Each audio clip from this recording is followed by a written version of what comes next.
কি বিষয় উঠে আসবে ডক্টর ইউনূস এবং তারেক রহমানের বৈঠকে? যুক্তরাজ্য সফররত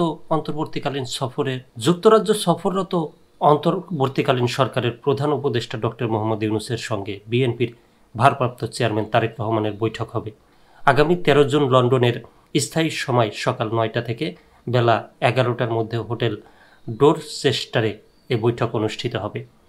প্রধান উপদেষ্টা লন্ডন সফরে যাবেন এমন খবরে কয়েকদিন ধরে এ বৈঠকের সম্ভাবনার কথা শোনা যাচ্ছিল।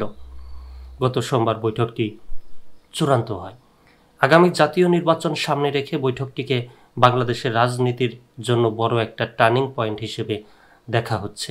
বিএনপির পক্ষ থেকে এরই মধ্যে আশাবাদ ব্যক্ত করা হয়েছে এ বৈঠকের মধ্য দিয়ে দেশের অনেক সমস্যার সমাধান হতে পারে।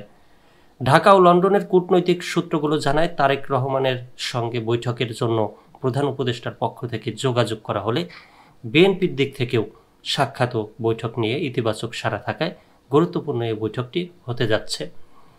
ডক্টর ইউনূসের সঙ্গে লন্ডনে অনুষ্ঠিতব্য তারেক রহমানের বৈঠকটিকে সময়ের বড় পলিটিক্যাল ইভেন্ট হিসেবে অভিহিত করেছেন বিএনপি মহাসচিব মির্জা ফখরুল ইসলাম আলমগীর। তিনি বলেন, অনেক সুযোগ তৈরি হতে পারে এই বৈঠকে, অনেক সমস্যার সমাধানও হতে পারে, অনেক কিছু সহজ হয়ে যেতে পারে, নতুন ডাইমেনশন তৈরি হতে পারে এই বৈঠককে, নতুন একটা দিগন্তের উন্মোচন হতে পারে। এক কথায় সম্ভাবনা অনেক। আমরা আমাদের দলের তরফ থেকে ভারপ্রাপ্ত চেয়ারম্যানকে সম্পূর্ণ অথরিটি দিয়েছি, তার সাফল্য প্রার্থনা করেছি। এর আগে বিএনপি সহ অধিকাংশ রাজনৈতিক দলের আগামী ডিসেম্বরে নির্বাচন দাবির মধ্যে ঈদুল আজহার আগের দিন গত শুক্রবার সন্ধ্যায় জাতির উদ্দেশ্যে প্রধান উপদেষ্টা ডক্টর মোহাম্মদ ইউনূস বলেন, জাতীয় সংসদ নির্বাচন আগামী বছরের এপ্রিল মাসের প্রথমার্ধের যে কোনো দিন অনুষ্ঠিত হবে। এর ভিত্তিতে ওই দিন রাতেই স্থায়ী কমিটির জরুরি বৈঠকে বসেছিল বিএনপি।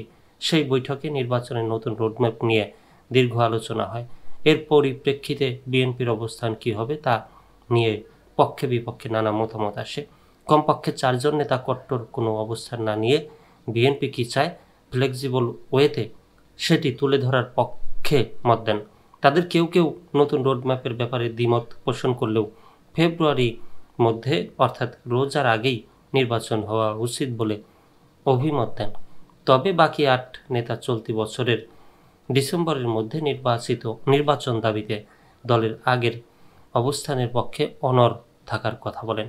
পরবর্তী সময়ে স্থায়ী কমিটির বিবৃতিতে সেটাই উঠে এসেছে, যেখানে রোডম্যাপের বিষয়ে করা প্রতিক্রিয়া ব্যক্ত করা হয়েছে। বিবৃতির মধ্যে এক পর্যায়ে বলা হয়, ভাষণে ডক্টর ইউনূস শব্দ চয়নে রাজনৈতিক ভব্যতার সীমা অতিক্রম করায় সভায় ক্ষোভ প্রকাশ করা হয়। অবশ্য নির্বাচন নিয়ে বিএনপির এমন করা বিবৃতিকে দলটির কোনো নেতা ভালোভাবে নেননি।